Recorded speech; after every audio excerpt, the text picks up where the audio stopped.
Sweet Sam ने लिखा है, प्रणाम गुरुजी।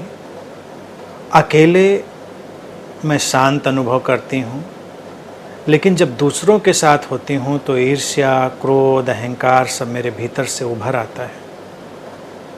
सतह पर ये सब छा जाता है। बड़ा अजीब सा लगता है अपने भीतर की इस कुरूपता को देखकर, और विचार उठता है कि ये भावनाएं भीतर कितनी गहरी गई हुई हैं। कृपया मार्गदर्शन करें।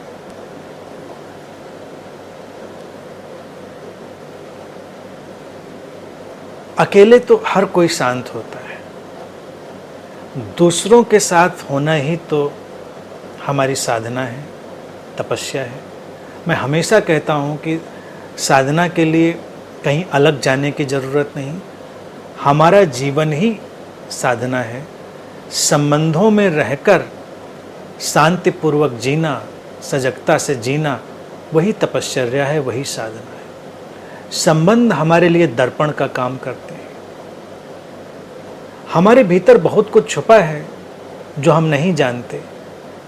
संबंध दर्पण की तरह वो उभारते हैं हमारे भीतर। तो ये शुभ होता है उसको देख लेना और उस पर अपने होश को लाना, अपनी अवेयरनेस की जो रोशनी है उसको लाना, और दूसरों के प्रति धन्यवादपूर्ण बने रहना कि अच्छा हुआ कि ये मौका मिला। कोई व्यक्ति तुम्हारे लिए दर्पण बना जिसने दिखाया कि भीतर हमारे क्या छुपा है, कितना क्रोध छुपा है, कितनी ईर्ष्या छुपी है, कितना अहंकार, कैसी कैसी वासनाएं हमारे भीतर छुपी हैं। ये तो नजर आएगा ही दूसरों के साथ संबंधित होने से। इसीलिए संबंधों का हमेशा सम्मान करना चाहिए। संबंध ही सही अर्थों में हमारे दिग्दर्शक हो जाते हैं, मार्गदर्शक हो जाते हैं।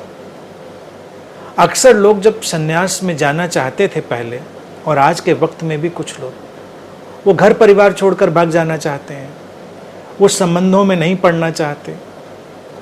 तो जब तुम संबंधों में नहीं पड़ते तो तुम उतनी चुनौतियां अनुभव नहीं करते। तुम अकेले हो, तुम शांत बने रह सकते हो।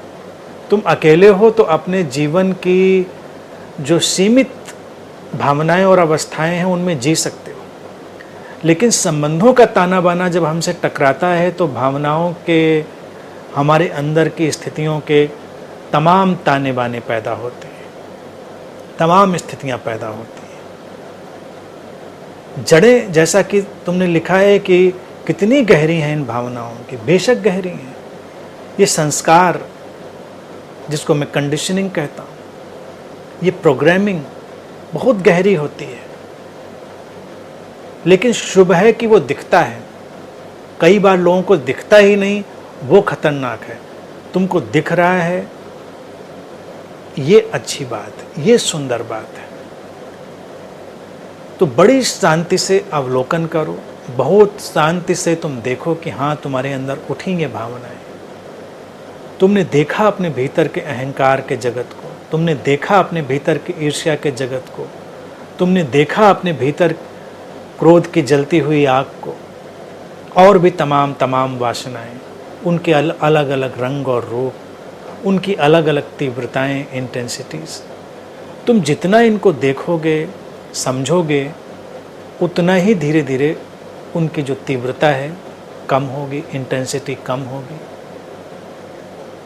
और जब संबंधों में रहकर भी तुम गहरी शांति में रह सको तो समझना कि अब मुक्ति घट रही है। अब तुम्हारे भीतर से जो कंडीशनिंग है वो विदा हो रही है, और तुम अपने भीतर के स्वास्थ्य को उपलब्ध हो रहे हो। इसीलिए ये जो रास्ता है संबंधों के साथ चलने का साधना में, ये हमेशा उपयोगी है। वो तुमको कदम कदम पर बताता रहेगा कि तुम्हारे भीतर इस समय क्या अवस्था है, तुमने जो अपने को मान लिया है उसमें कितनी सच्चाई है। तो शुभ है, इसके साथ ही चलो और अपनी साधना पर काम करो, यानी कि अपनी सजगता पर, अपने होश पर काम करो, और फिर सारे रास्ते तुम्हारे लिए धीरे धीरे खुलेंगे।